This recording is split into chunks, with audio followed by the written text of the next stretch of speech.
This building was built in the style of a garden hotel, which was consistent with the ideas that the Burley-Griffins had in terms of how the city would be designed.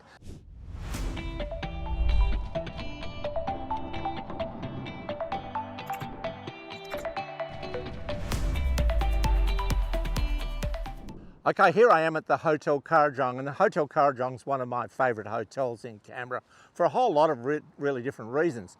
First of all, this building was built in the style of a garden hotel, which was consistent with the ideas that the Burley-Griffins had in terms of how the city would be designed. So back in 1926, when this hotel was built, that was what was put in mind, and today it still has that lovely sort of gardeny feel. The hotel became used largely by Labor politicians as a hotel, particularly during the Second World War period when Curtin and Chifley were based here.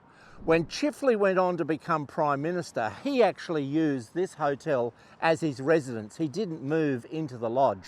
So he was Prime Minister and lived in this hotel the whole time he served in Canberra.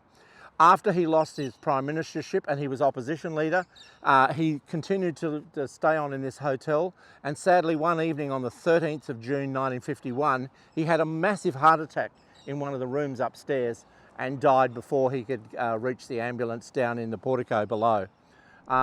This hotel has been run as a hostel back in the 1960s and 1970s, and in fact as a child I stayed in this building when it was just a hostel. It wasn't a fancy hotel then. It's been then used as a training hotel, and now it's been revamped in much the 1920s style and is a really classy hotel to stay in. Located halfway between the main city centre and the Manuka Centre, and in the heart of the political offices of the city.